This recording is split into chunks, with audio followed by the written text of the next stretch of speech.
Good afternoon, everyone. If you have not finished your lunch, please continue to enjoy as we begin this presentation. And first, I want to recognize our sponsor for today's lunch, Fincantieri Marine Group. Yesterday, we started to discuss capabilities and resources, and we asked ourselves if we are adapting rapidly enough to meet these new challenges. This morning, we discussed the importance of communicating effectively with the American people. And now it is my great pleasure to introduce today's speaker, Admiral Sam Paparo, to continue that rich dialogue. The son of an enlisted Marine and the grandson of a World War II enlisted sailor, Admiral Paparo has continued this family tradition of service and became a naval aviator after receiving his commission from Villanova University.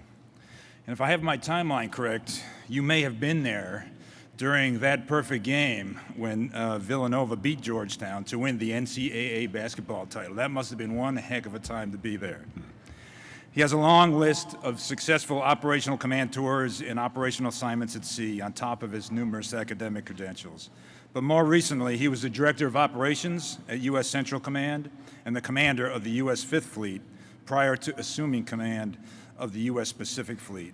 And he is now responsible for leading the Navy fleet in the largest maritime area of responsibility to maintain a free and open Indo-Pacific in face of China, our nation's pacing threat.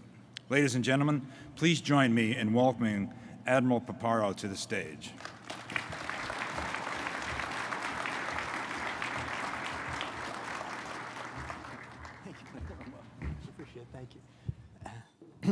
Good afternoon to all. Thanks very much. First, I'd like to thank General Lawrence and Admiral Daly for putting together and hosting this consortium of great minds. I'd also like to thank all the sponsors who are all here that makes this possible, too. I'd like to thank Chaplain Cho for that prayer. And Admiral Harris was telling me, you don't want to have a chaplain that does a better speech than you. And after that prayer, I got to tell you, I was really ready to just, okay, speech is over. We're all properly inspired to get after the mission, and let's eat and be on our way and start defending the nation. So, Chaplain, thanks very much for that terrific prayer. The richest part of our conversation today will come in the questions and answer session, and I'm at your service on that. But before we do so, I would like to prime the pump a little bit, taking us from the strategic to the operational and even to some extent to the tactical level in order to cultivate the thoughts that are going to inform the questions through which we'll be able to bring the collected intellect of all the people that are here in this room today so that we can attack the challenges that are facing the nation right now. And they are profound challenges at this time, as we discussed in the earlier panel this morning, hosted by Admiral Moran. We seek, the United States of America and our treaty allies and our partners, to uphold the international rules-based order. And we do so not out of a morality, although a morality is certainly a part of it. We do so because it is in the direct and visceral interests in terms of the security and the well-being of our nation and the entire solidarity of nations who also fully support the international rules-based order. The international rules-based order, it sounds like a fancy phrase that describes something, and it describes some really simple concepts, and the first is sovereignty. And sovereignty is the fact that the international community of nations, and most especially the United States of America, believe that nations do not change their borders with the use of force.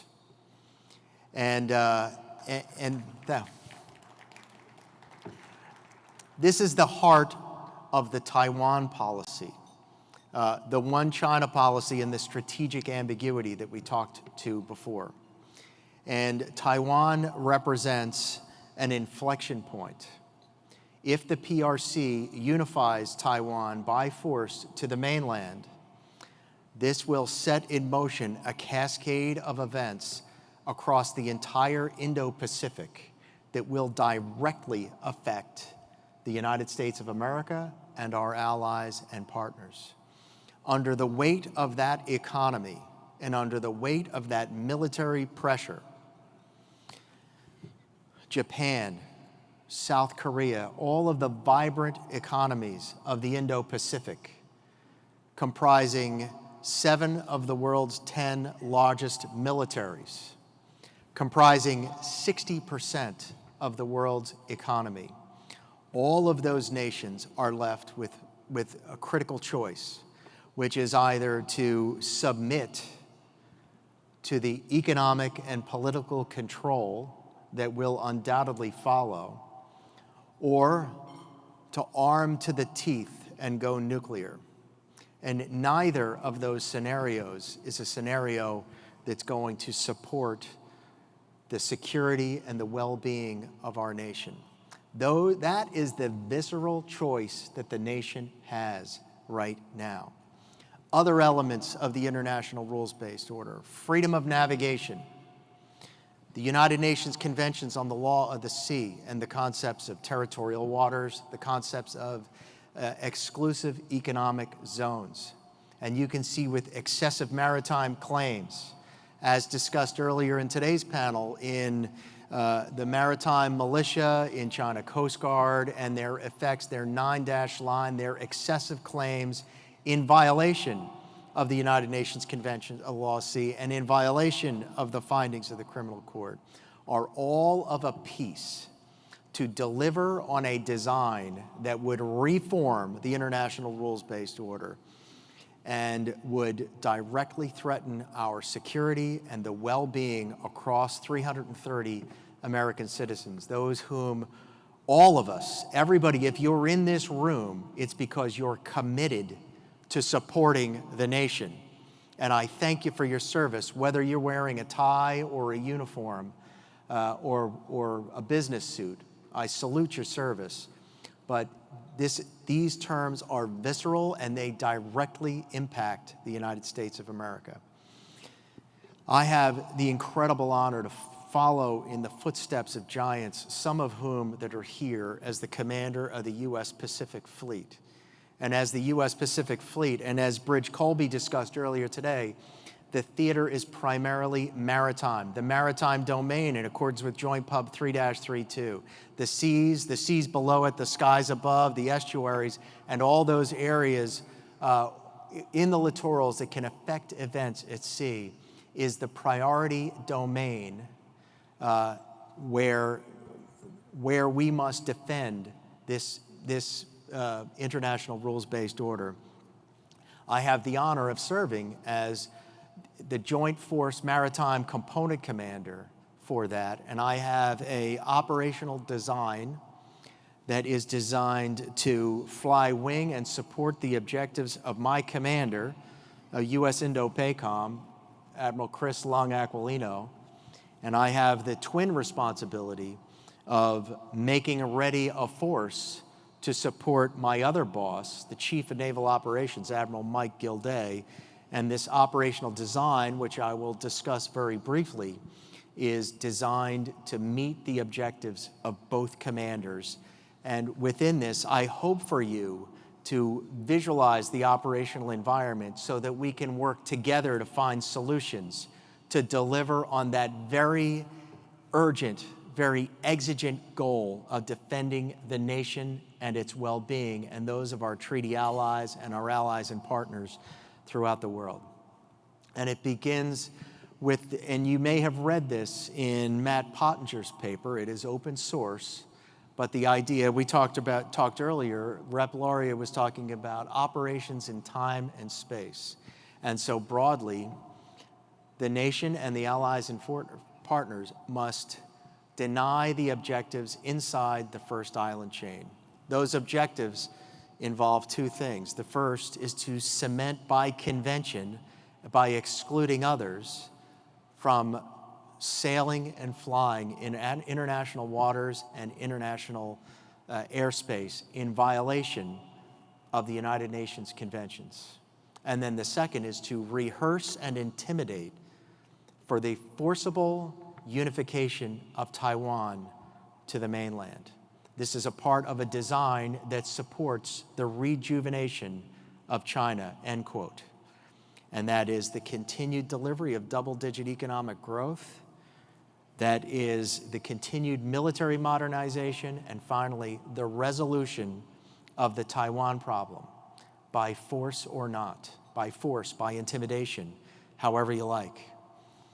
This deny those objectives is a critical element of the strategy. The second is to defend our partners and allies along the first island chain.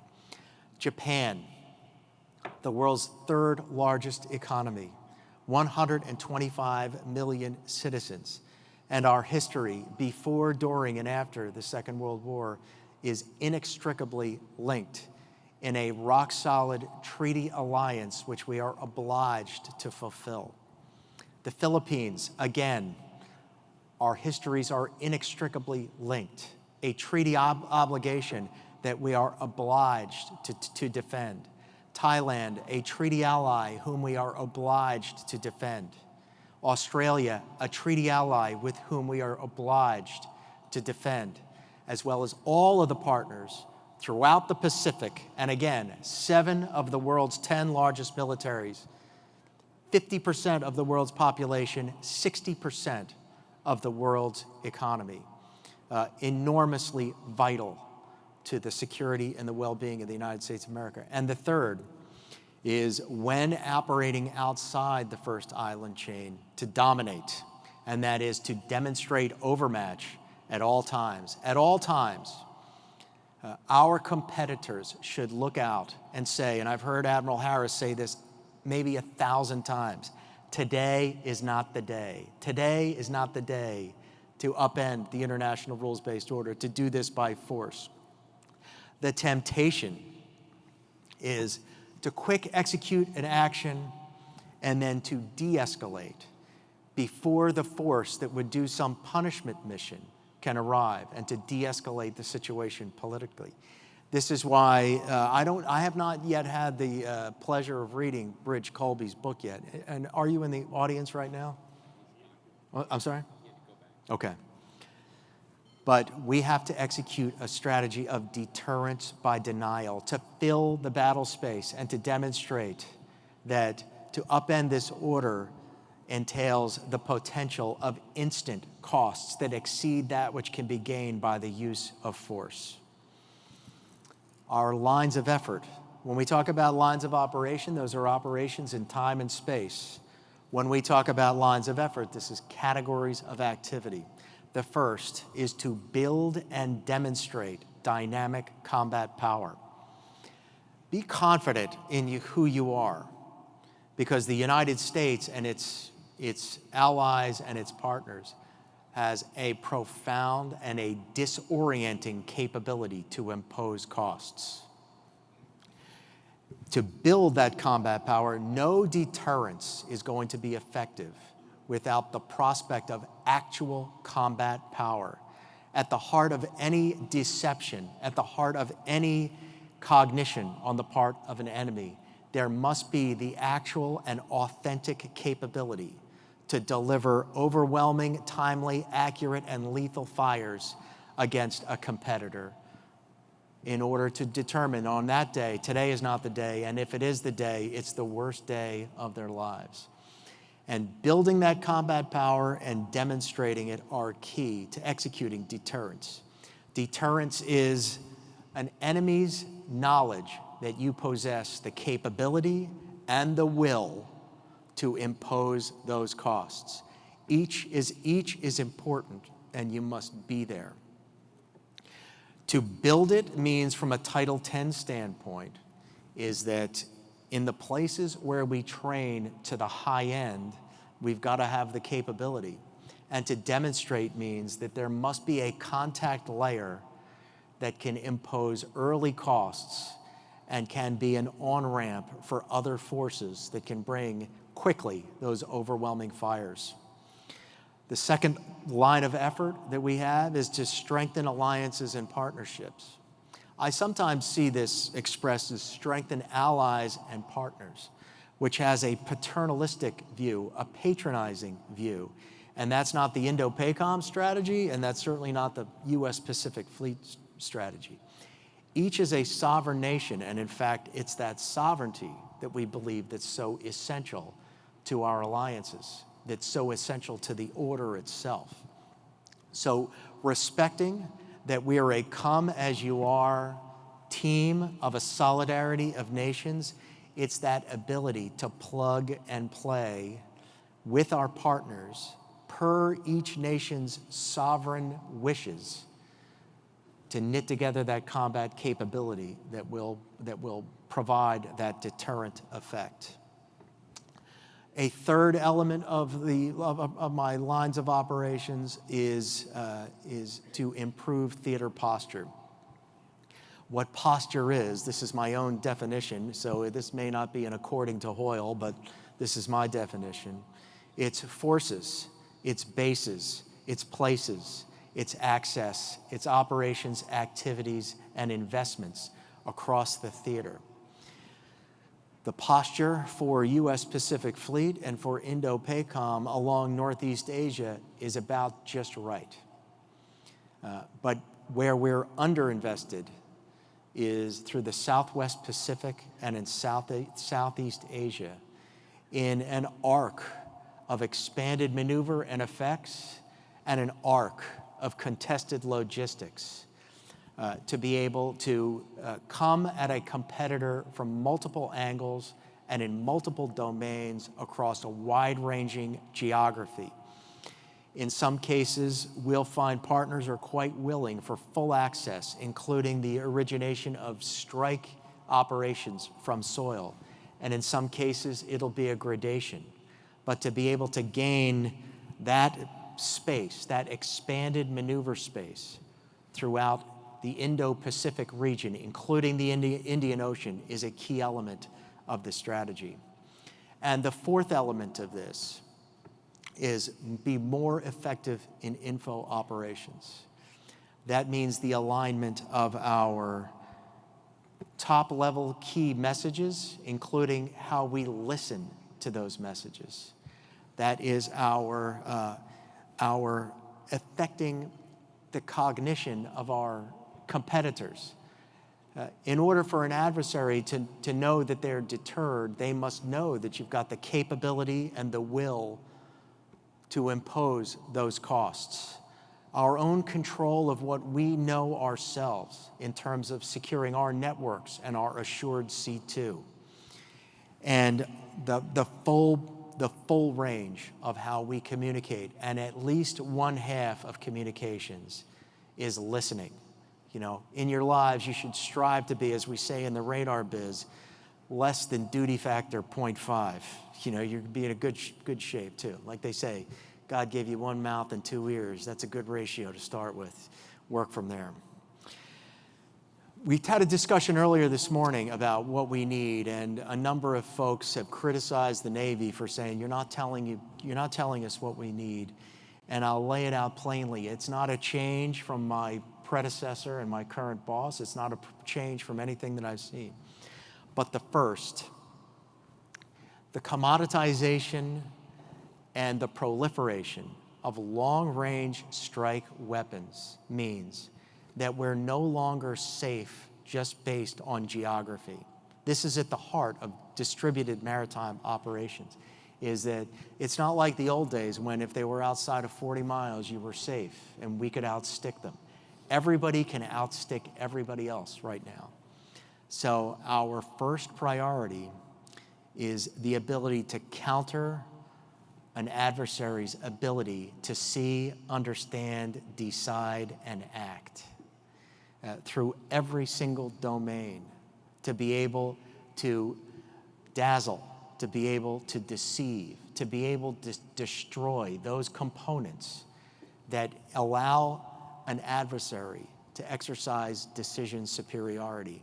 For ourselves, we must have an immediate targetable picture of the space that we're operating in, and that ability to bring to bear lethal, accurate, long-range fires and effects against those elements that are going to enable us to meet our objectives. As my boss Lung says, a point-and-click picture that allows me to click and shoot. And then a priority is, in fact, those long-range fires, specifically Maritime Strike Tomahawk, hypersonics, conventional prompt strike. The list is long and glamorous of the capabilities that our great nation has brought to bear. We need them, we need more of them, and we need them faster, and that's what we need. And then finally,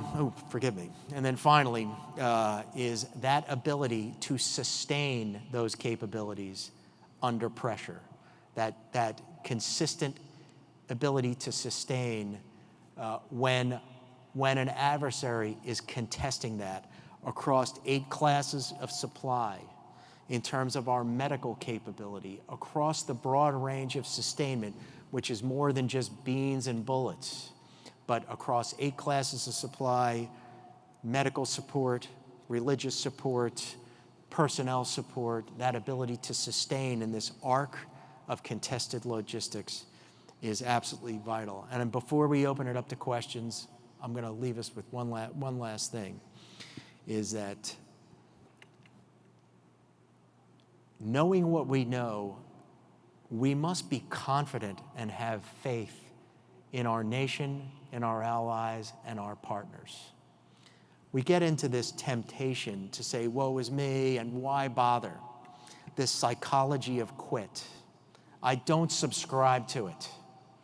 I see what sailors, Marines, Coast Guard, civilians can do every single day. You know, as Father Cho said, that's the key advantage. He said, please bless us to build equipment, but most of all, let's support the innovation that's in this room, the values that underpin it. And if you didn't see that in action when we were talking about the performers of the quarter, the performers of the year, we're in the wrong biz. Let's remember who we are. Let's be confident in our capability. In my own duty position, I see what our adversaries do and can do. And I see what we do and what we can do.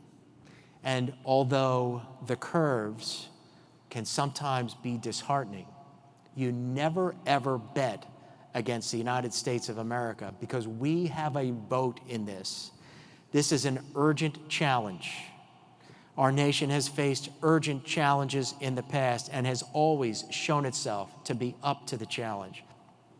In this room and across the country, we would prevail today, and we have the requirement among us all to ensure that we prevail tomorrow. And with that, I'll open the floor to any question on any topic that is germane to my duty position. Thank you.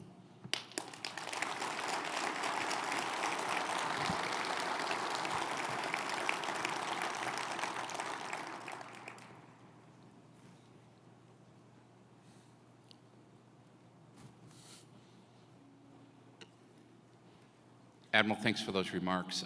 This morning it came up about the Japanese, how they've increased their capabilities significantly, and politically they're showing more of an inclination to use those capabilities. What's your view on whether we need a forward JTF out there to bring that in the fold, or do you feel like we can still use our service components that are forward, like in the Navy's case, 7th Fleet, to do this? Thanks, Pete. I appreciate that question. In our present design, Admiral Aquilino has directed us to act as a JTF every single day under a supported and supporting component model.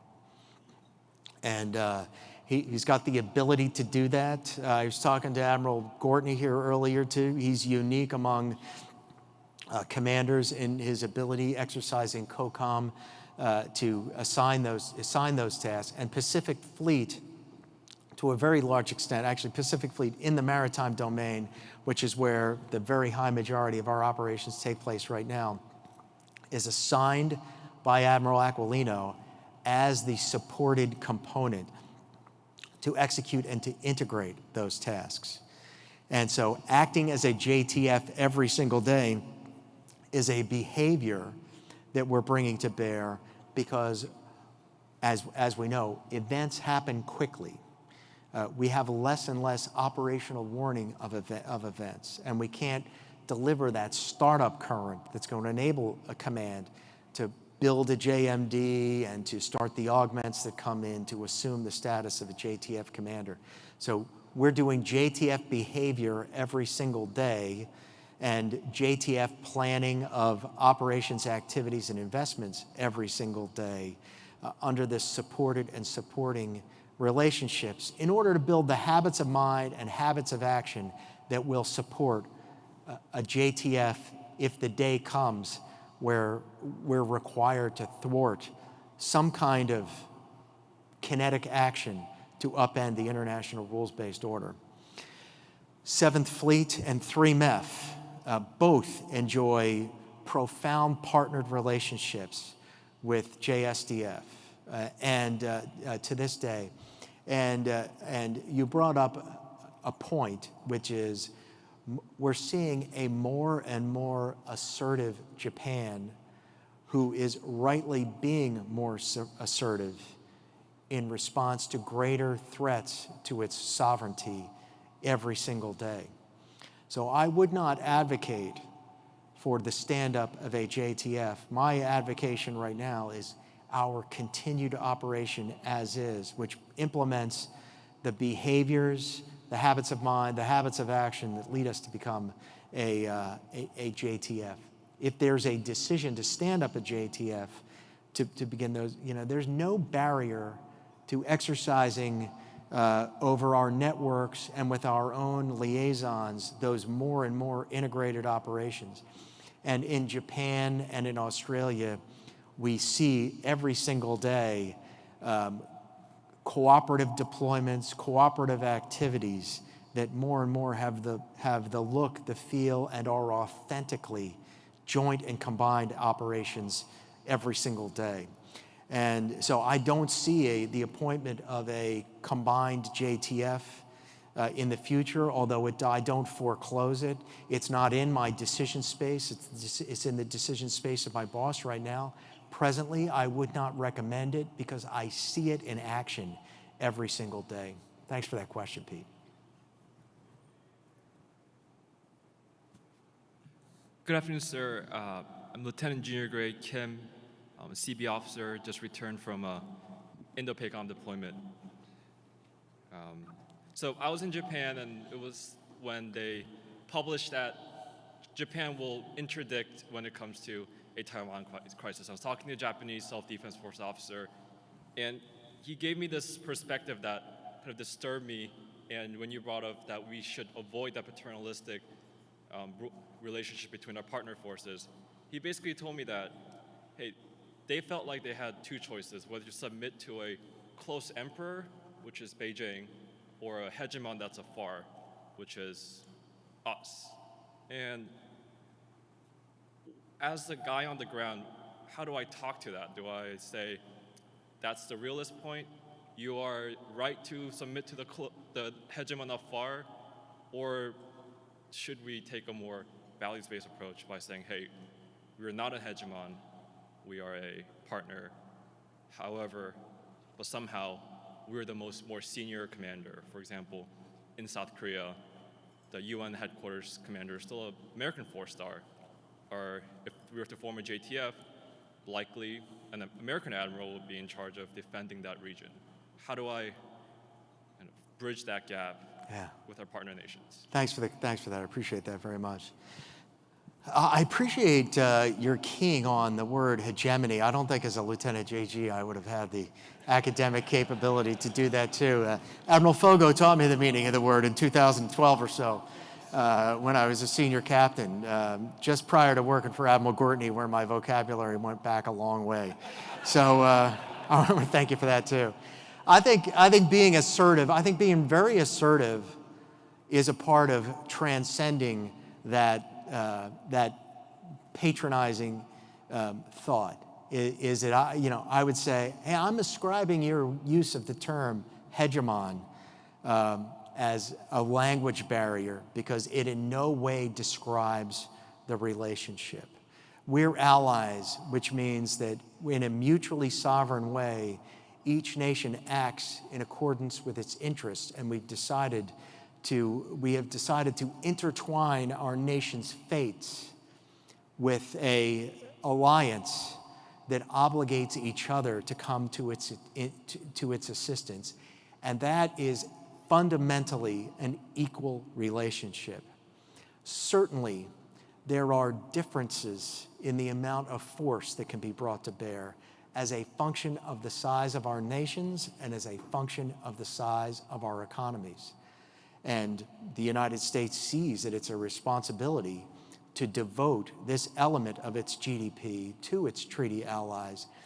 And I will accede to an accusation of hegemony if you can cite for me one example in the post-war order where your hand, Japan, was forced by the United States to do something. And if you can't instantly tell me that, then it's not a hegemonic relationship. It's a relationship of mutual respect, of mutual interests, and that each player comes as they are and acts in accordance with their nation's sovereign will. And so how I would approach this and how I do approach this when I'm faced with a discussion of that is that if I am respectful and I am accountable of another person or another navy that I am dealing with, I'm going to speak plainly, because the relationships that we have demand that we speak plainly with one another and that we're honest with each other. And it involves the faith that, our deepest friendships will always involve resolutions on matters of disagreement. Your instincts on blanching at the term hegemony, where many young people would feel puffed up by that, but your blanching at that kind of demonstrates the values that young officers in the service have. And so I want to thank you for your question. I want to thank you for understanding that you're a strategic Lieutenant JG having a conversation with another, of your understanding that your words and your actions can have incredibly powerful impacts at the tactical level, with the strategic level. And I don't know where you came from, but I wish I was as good when I was your age as you are. Thanks, sir.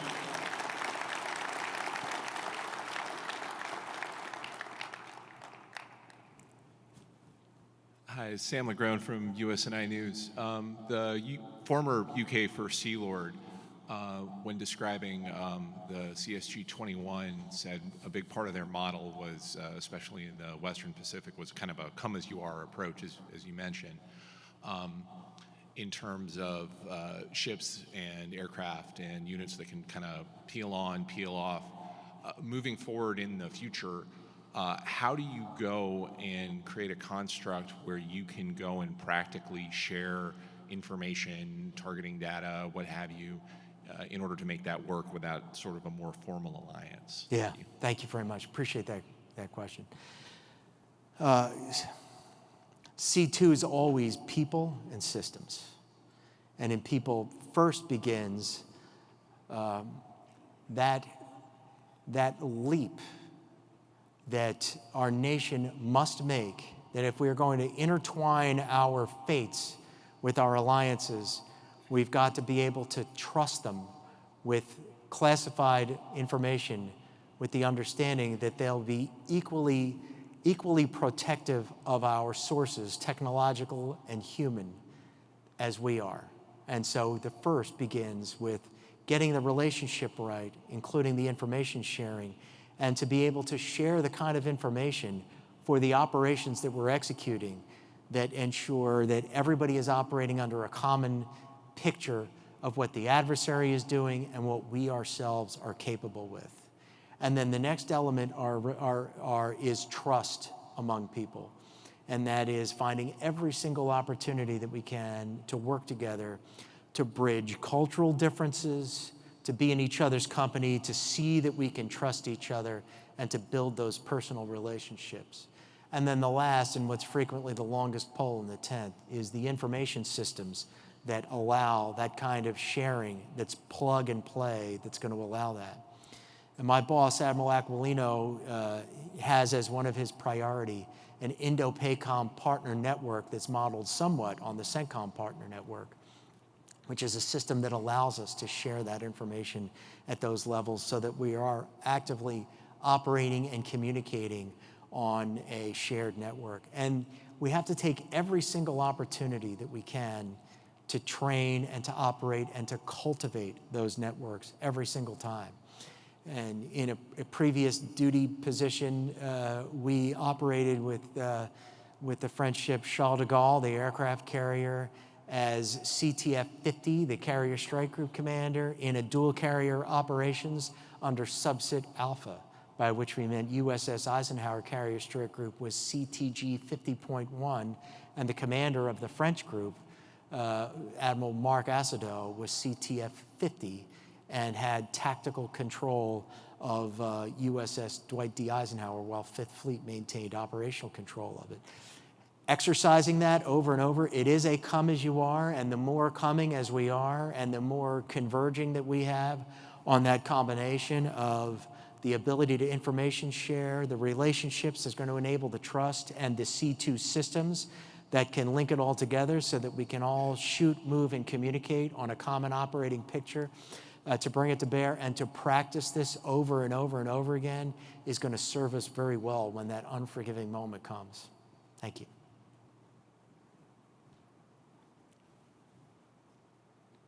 Admiral Rick Easton, retired Surface Warfare Officer, sir. Thank you for those very insightful remarks. I certainly learned a lot today.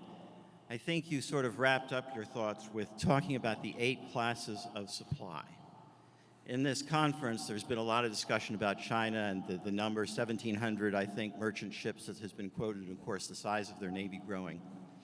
What are your concerns regarding our merchant fleet, MSC, and particularly MARAD? Are we exercising that sufficiently to really show our ability to maintain these long slocks and get the stuff and the material that we're going to need to fight a battle? And are you satisfied with the plans that are in place going forward? Thank you very much. Thank you, Mark. First, we have an incredibly capable, incredibly professional merchant fleet in the Maritime Sea Lift Command. The CLF force is an incredibly capable force, and that is augmented in times of combat by console tankers, by coastal tankers, by offshore support vessels, and we don't have enough. And we're going to need a ton of non-gray hull merchant capabilities to operate in this arc of contested logistics that's going to enable us to support the fleet. And it will be supplemented by gray tails and by white tails that fly in the air. It will be supplemented by ground modal transportation that is going to provide this network. I am not satisfied. I'm not sure we'll ever be satisfied. There's a number of, and I don't mean that as an expression of pessimism, but if you're operating at your best, you're never satisfied with where you are. You know, when you get to enough, you have to work towards being better, more integrated. And it is a key area that OPNAV N4, my own N4, the entire joint logistics enterprise is getting after every single day. And is the startup current going to be there? But the Jones Act and our own domestic shipbuilding capability is going to have to kick into high gear if we're going to be able to meet this threat. And I thank you for your engagement on that. It's, as I said, professionals think about logistics. Leader after leader has professed this, and it is incredibly true at this time. And 90% plus of the world's vital cargo moves by sea. So thanks very much.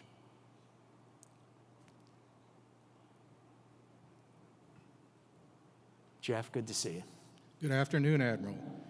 Given the limitations of the littoral combat ship, would any of those vessels survive if a war broke out with China today? Yes, they would. They absolutely would survive. And thank you for the questions.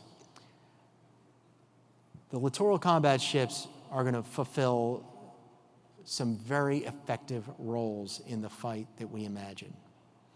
And the first is, that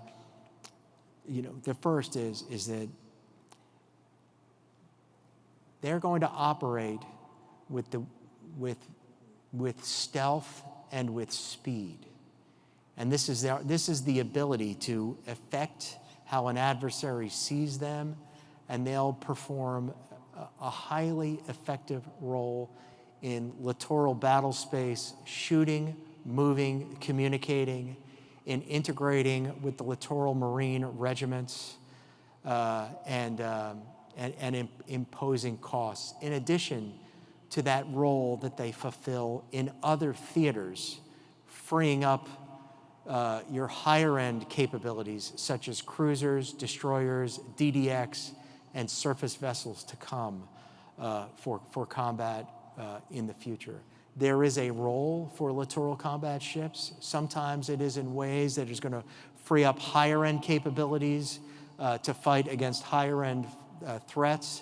And then in some, it's going to be in that PT boat type role we saw in the Second World War, moving Marines from point to point, shooting, moving, communicating, when paired with the Marine littoral regiments, operating fires to channelize and to use the maritime geography to close channels, and we're gonna need them. The simple fact is, what we'll need are gray hulls with white numbers, with American ensigns flying on the stern, and with American sailors manning the guns.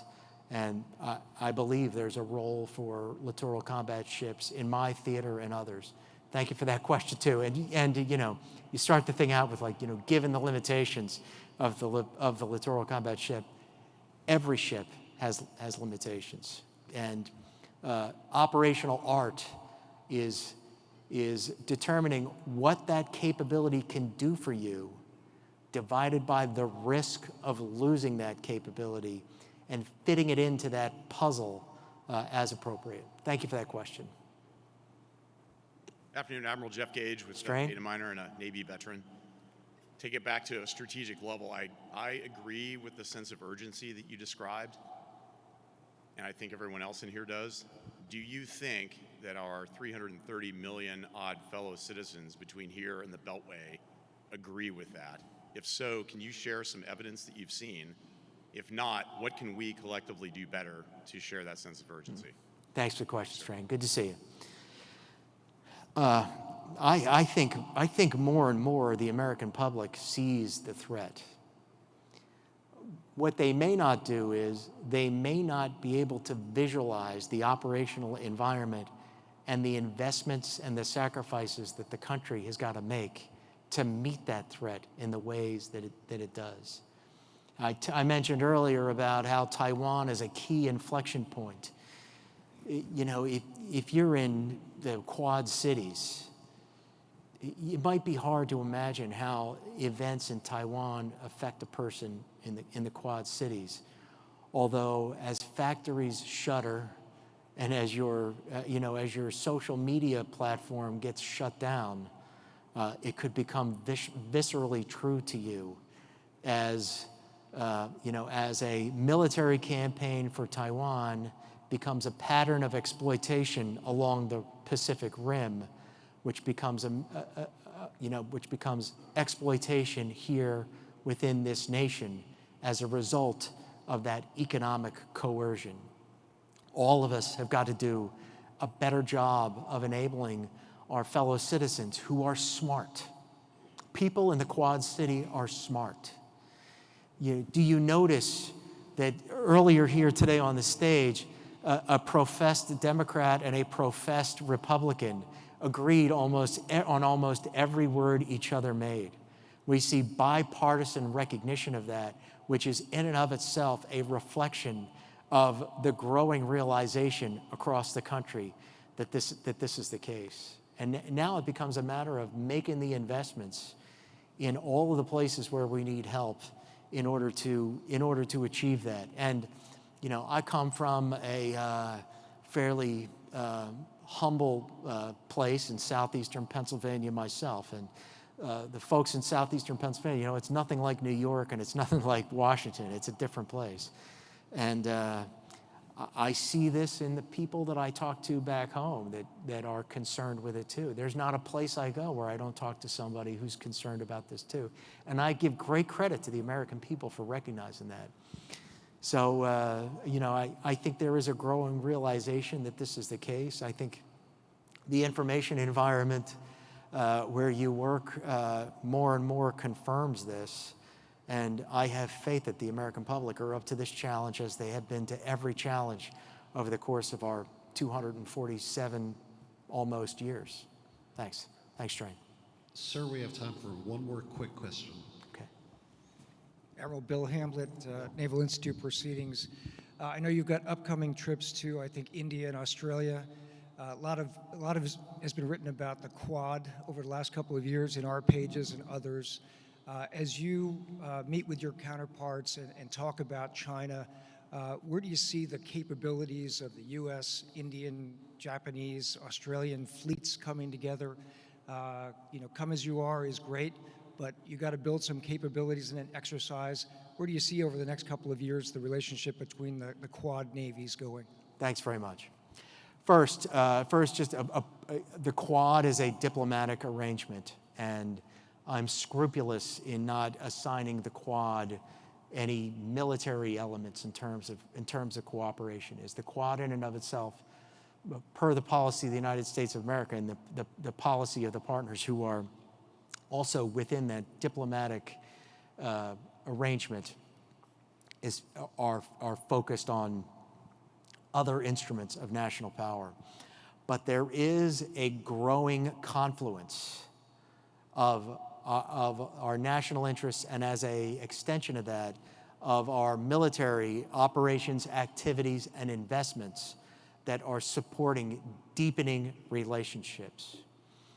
So I'll say one key area between the United States and India is in maritime domain awareness, and with a particular emphasis also undersea.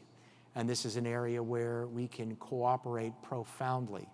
And cooperating between our navies above the surface, more and more we are seeing this with operations out of Port Blair in the Andaman Sea and in cooperative deployments and exercises. I'm going to India. I'll be in Visakhapatnam here very shortly to participate in Exercise Milan. And we see the world's oldest democracy and the world's largest democracy more and more finding that their interests are converging against those that would upend the international rules-based order. And India is a most ardent supporter of the international rules-based order. Australia, we have the advantage of a treaty ally. It is a treaty alliance. And that partnership is also deepening as well in the most recent AUKUS arrangement. There's a great deal of interoperability that exists already between the United States and Australia. And you'd be hard-pressed aboard an Australian DDG to see a profound difference between an Arleigh Burke-class DDG. And you see the work ahead, a period of consultation en route to the potential of a nuclear submarine, and then our maritime patrol and reconnaissance aircraft, our fighter forces, all of those forces more and more converge into being a more allied and cooperative thing. In fact, I now have a deputy director of operations who in every way is an operations officer that leads every single day in our headquarters. Not a liaison officer, but an embed that in every way acts with the full authority that an American officer would every single day. And these are roadmaps that are going to lead us to, if the time comes that a deeper military arrangement follows the diplomatic arrangement that today is the Quad, that we have a duty to be ready to find those elements of convergence so we can be more effective, just as we are with Japan today, just as we are with Australia today, and we and India hope to deepen those, that element of cooperation as well. Thanks for the question, Bill. That was the final question. Okay. Please welcome General Fredenberg back to the stage. Okay. Thanks, everybody.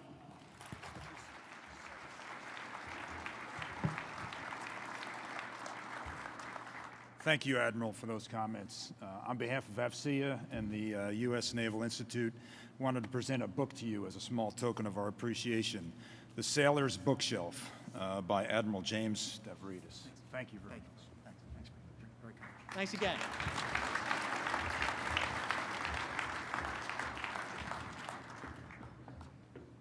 Thank you all for attending today's lunch. We're now moving into a dessert break in the exhibit hall. Looking at the rest of today's program, you'll see that we have one more panel session beginning at 2:30. The topic is, have we made sufficient progress in securing our networks and bringing on JADC2? That panel is sponsored by GDIT. Additionally, several sessions will be held throughout the remainder of the afternoon in the various exhibit halls theater spaces. We have a few networking opportunities this afternoon.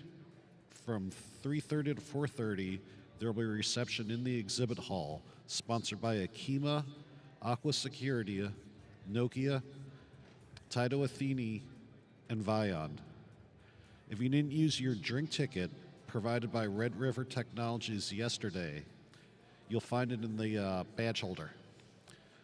Then at 4 p.m., the Women in AFCEA Appreciation event will begin right here in Hall D with a light networking reception, followed by a keynote session from Rear Admiral Carol List, and will culminate with the presentation of the AFCEA Women's Appreciation Awards. Everyone is encouraged to attend.